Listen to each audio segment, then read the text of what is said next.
Super Rugby ticket prices, memberships. We've had a look at New Zealand, South Africa and Australia. Now it's time for the last two teams, the Sunwolves and the Jaguares. They're kind of only two teams out on their own in terms of their geographic location. And then I've put all the numbers together to have a look and see who's the most expensive of the expensive and who is the cheapest of the cheap, so we can compare across the whole comp, kind of how much does it cost to support these teams in your area. But yeah, we'll start with the Sunwolves. Now, interestingly, they've only got 6 games in Japan this season, so this package deal is only offered for the fans in Japan. It doesn't include Singapore or Hong Kong. And I'll put the other currencies alongside, but it's 150,000 yen for what's called the hospitality package. Now, that is their top of the line package, because it includes, along with the best seats as always, it includes snacks and drinks along with meet and greet with some of the players. I didn't say, but I would assume after the game, and it also mentions that there's no guarantee how long the players will stick around, but they will be there for a little bit. I should say credit to the Sunwolves, man. They got their website in English as well, so I didn't have to Google Translate theirs. I guess they figure rugby is fairly popular with the non-Japanese speaking community, but they didn't have to do that. It's in Japan, so but hopefully that gets them a few more sales for all that work they did. You get to attend some talks by Japanese rugby legends. I'm assuming that's all in Japanese, assuming you speak Japanese. Again, Japanese audience for the most part.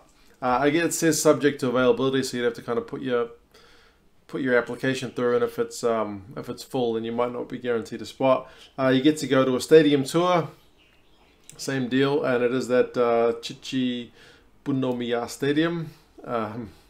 Yeah, stadium tour subject to availability, which is the only team that offers a stadium tour as part of their core package, which is pretty good.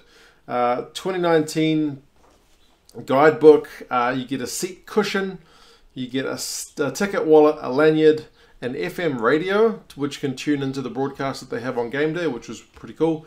VIP entry lanes and a bunch of other stuff as well. So you get a fair bit of extras for that 150,000 yen price, but I mean, that's almost 2 grand New Zealand, close to 2 grand Australia, and almost 20,000 rand. So it is a fair bit of coin for what you are paying. Cheap seats for the Sunwolves. They've got one called Back Stand Unreserved. So again, it's not the best seats in the house, and it's not a reserved seat. It's kind of general admission. But that's 18,000 yen, so almost kind of a tenth of the price of that top of the line one. And you get a ticket wallet and a lanyard. So you don't get a whole lot, but you get to go to the 6 games, and you get somewhere to put your little ticket in, your membership ticket, and you get to put it around your neck on a lanyard. Cool. The Jaguares, on the other hand, have 8 games at the Jose Amalfitani Stadium in Buenos Aires. How much does it cost? There's 2 packages that I've looked at. The expensive one, and at the moment it's kind of on, this is on a staggered pricing scale. So if you buy it before, I think it's the 3rd of January, it's this price. If you wait longer, it gets more expensive. There's 3 different levels: the current one, the next one, and then the final one. So this is looking at the current price. If you were to buy it now, it is at its cheapest. 7,100 Argentinian peso. So what do you get with that? Obviously tickets to the games, which is a good start. You also get a free entry to any home quarterfinal. This is all thanks to Google Translate, so hopefully this is all right. So yeah, if they do host a home quarterfinal, which they didn't last year, but they did make the finals, you get a free entry. You get 50% off your ticket to, if you want to buy a ticket to the All Blacks game in the Rugby Championship for 2019, you get a half price. You get given a 2019 jersey. Only the Lions were the other team to give away an actual jersey. I mean, the jersey itself costs, I think, 2,000 pesos. So for it to be a 7,100 peso ticket to come with a 2,000 peso jersey is a pretty good deal, I guess. You get 30% discount at the store. You get access to the beer garden, so similar to the other places that have access to like a lounge, and various other stuff as well, kind of discounts and promotions. It does make it 888 pesos per game. I forgot to mention for the Sunwolves, it's 25,000 yen per game, so it's kind of top of the line stuff. At the other end of the scale for the Jaguares, 4,000 peso for a bronze ticket. You get all the same extras, but just kind of to a much lesser degree. So you get 10% off a home quarterfinal ticket instead of free. You get pre-sale option for the All Blacks game instead of any discount. You get 20% off the 2019 jersey instead of a free jersey.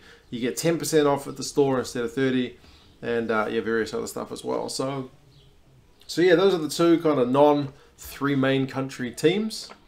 And yeah, we can have a look now at how does that stack up into the whole scheme of things, because we've got these two who I just did. Sunwolves Hospitality Package, Jaguares Founder Package. Are there two expensive ones? Where does that fit into the scheme of things? Well, the Sunwolves one, and I've used currency exchange. I've had to check the exchange rates. These exchange rates are always fluctuating, and to be fair, I looked at the expensive tickets and the cheap tickets over 2 different days, so the currency exchange rates have all changed in that time. But just take it as a loose guide. When I converted the prices, it was around about this much. So who's got the most expensive ticket of all? Is it the Sunwolves with their 150,000 yen, almost 2 grand? Not quite. It's the Rebels with their Weary Dunlop ticket, which is 1,999 Aussie dollars, is the most expensive. Next it is the Sunwolves with their 150,000 yen. Waratahs come in third with their package at 1,533 Aussie dollars. So to be fair, these three were all like beyond just a gold ticket. These were all like, you know, you get access to the players, you get food, and you get like much higher level than what the other teams are even offering. I think for these other teams, you can't really buy an individual ticket to get that kind of access. You would have to get some kind of corporate box to get that kind of you know, content or rewards or whatever you want to call it. So those three teams are well and above at the top. Then you get the Reds, 690 bucks for their one, Aussie dollars. Crusaders, Brumbies, Bulls are all kind of around you know, 400 Aussie dollars or 4,000 rand. Chiefs, Blues, Hurricanes, Highlanders, so 4 teams all amongst each other. So it just kind of shows that the New Zealand teams, for their gold or platinum or whatever package it was, were all kind of you know, within $100 or 50 bucks of each other. New Zealand. Then you get, apart from the Bulls were the only South African team who kind of had an elite top level package, like I mentioned. The other South African teams, you got Sharks, Stormers, and then Jaguares in the middle, plus the Lions. So the Lions are the cheapest to offer like a top level ticket. They're the cheapest one, and the Rebels are at the top. So interesting, kind of one team that made a Super Rugby final offers you the cheapest deal for a top level ticket. The Rebels, who didn't quite make the playoffs, Sunwolves, who've you know, finished bottom of the log, are more expensive. And I mean, it's not as simple as just where did they finish on the table. Obviously, there's issues with economics. I mean, you've got 3 of the top 4 teams are Australian-based teams, and the Brumbies aren't that far behind as the cheapest Australian team. And the Sunwolves are another Aussie conference team at the top of that. So kind of makes sense. But if you look in terms of how much are you paying per game, the Sunwolves actually jumped to be the most expensive. The Rebels the second. Most of the list remains the same. The Chiefs pop above the Crusaders because they're playing 1 fewer game at home. Yeah, Lions are still the cheapest per game ticket because, you know, they're hosting the 8 games. So yeah, it's a little bit of a shift for most expensive per game, but for the most part it is the same. So Sunwolves most expensive, they're the expensive per game.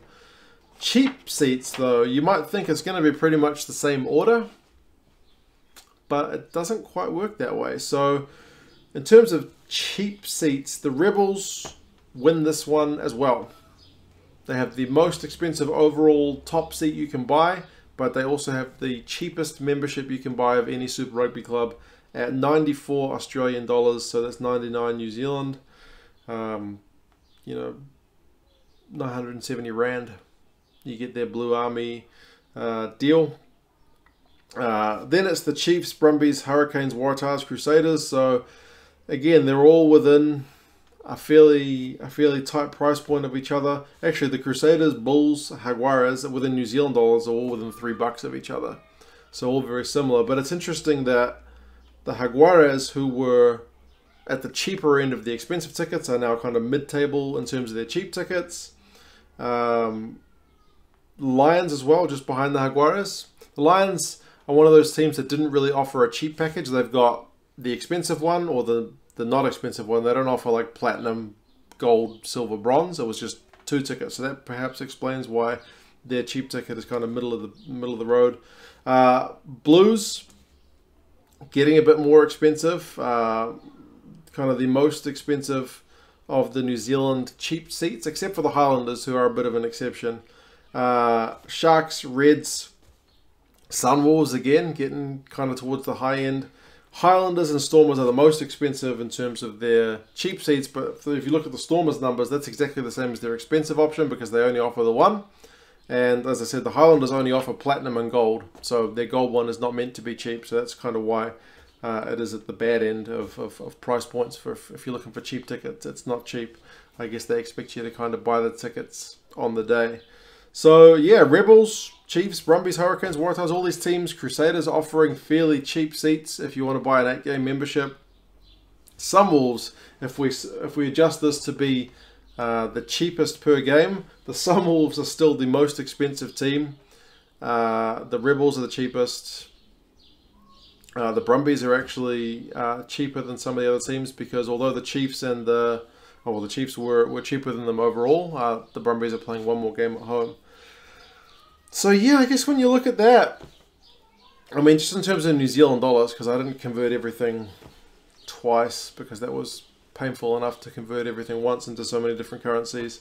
Like $12 a game for the Rebels is pretty good return. The Sunwolves at 39 New Zealand dollars a game. That's like 39 bucks at Eden Park would at least get you a decent seat, I think. Maybe not undercover.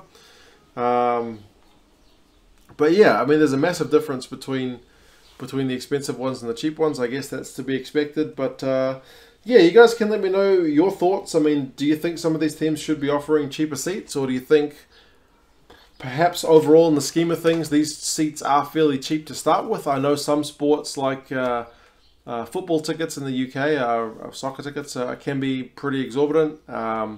Ice hockey in America, I think, gets very expensive, especially if you want good seats, like right up against the glass. Whereas these elite seats, perhaps comparatively, maybe aren't all that much. I don't know, NBA. If you guys have been to any other sports events where, you know, you thought the ticket prices were high, let me know in the comments, how do these tickets compare to those prices? I would say that in New Zealand, rugby tickets probably going to get more expensive than most of the other sports. I've been to netball, I've been to league. I don't remember the tickets costing, I think the netball tickets were a bit cheaper. But I don't know. You guys let me know your thoughts about these ticket prices. How well do you think they fit the teams? Do you think attendance numbers will be up based on some of the deals? If you haven't seen the full videos, you can go back and watch them. In those videos, I explained more about what those tickets included for each of those teams. But yeah, you guys let me know your thoughts just generally about the prices, about what you get. And yeah, I'll talk to you again soon. See you later.